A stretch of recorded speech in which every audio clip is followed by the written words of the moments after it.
Welcome to your Barbados Today evening news update for Thursday, October 31st. Thanks for joining us.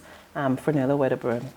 Government is taking steps to ensure that Barbados is not left behind in the face of ever-changing technology. So says Minister of Education, Technological and Vocational Training, Santia Bradshaw.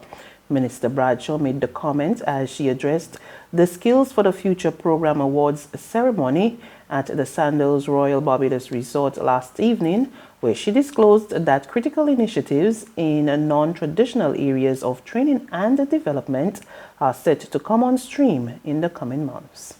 The team at the Ministry of Education is working with the Inter-American Development Bank and other partners to ensure that this vision becomes a reality. And we've taken some initial steps on creating some critical initiatives which will assist us on this path to transformation and fulfillment of our objective that no student will be left behind. Together with the IDB, the Ministry is starting a project in early childhood which will result in a laboratory school that will focus on science, technology, engineering, arts and mathematics, or as it is commonly referred to, STEAM. We have already commenced the creation of a computer science curriculum which spans the primary and secondary levels, and that will expose students to concepts such as coding, robotics and digital citizenship. As we embark on this transformative path, we will continue to ensure that our schools are equipped and that our teachers and principals are trained in new instructional practices. The minister also revealed that the Agana program, which targets at-risk youth, will continue for another 3 years. She said in its 4th year of operation, the program contributed to the transformation of over 700 at-risk youth who were exposed to market-driven technical training, mentorships, as well as practical experiences through internships and other activities related to their field of study. This is an incredible success, given that these youth may not have been able to succeed otherwise. Through the achievements of this program, the Ministry of Education has been able to secure funding from UNICEF to finance the AGNAR program for another 3 years in 7 schools, including the Government Industrial School. So the program will continue.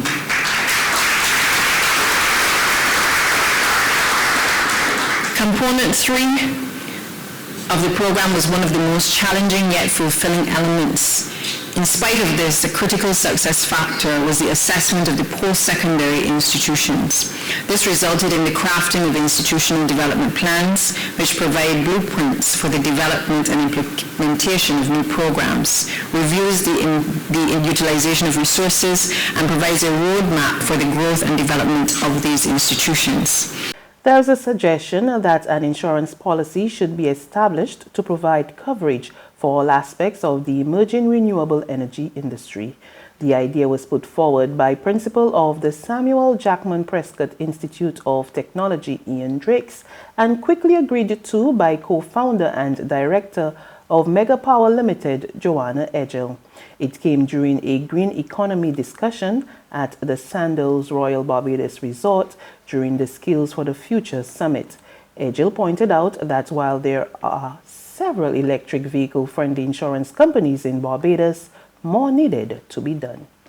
If I write off my electric vehicle, I want to drive another electric vehicle. Don't give me a gas bar when I moved away from there.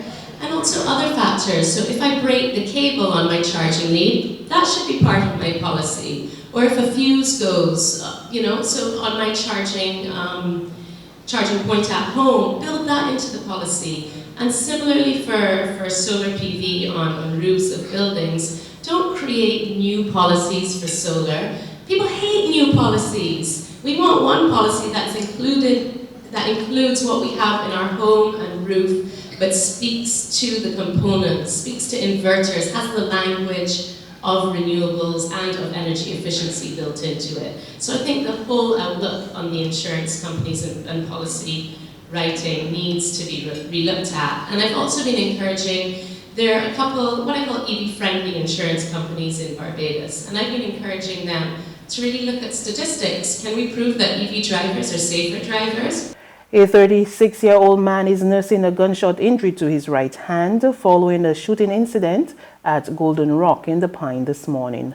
Police say Omar Phillips of number 6 Harborview, also in the Pine, was standing in the area near the corner of Shepton Lane and Golden Rock in the same community around 9:25 a.m. when he was approached by an unknown masked man who fired several shots in his direction.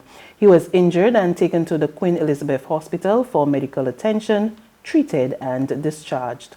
Lawmen are asking anyone with information that can assist with their investigation to contact emergency number 211 Crime Stoppers at 1-800-8477 or any police station. Wesley Hall Infants, Wesley Hall Junior and the St. Mary's Primary Schools will reopen their doors tomorrow. The Ministry of Education, Technological and Vocational Training said the blocked sewage pipes on the compound of the Wesley Hall schools were cleared and replaced, while the drainage canal situated around the St. Mary's Primary School has been cleaned and cleared by the Drainage Division. There's regional and international news after this short break. It's Festive Friday at the Bridgetown Night Market at Pelican Craft Center. Kick off the weekend this Friday from 4 p.m. to midnight with loads of food, drinks, and entertainment. Get ready for Crop Over with the Rhythm Roots Street Parade. Party like it's Kadooman Day on the street around Pelican Village with costume reveler, music, and more. It's Festive Friday. It's Festive Friday at the Bridgetown Night Market at Pelican Village Center from 4 p.m. to midnight. Admission free.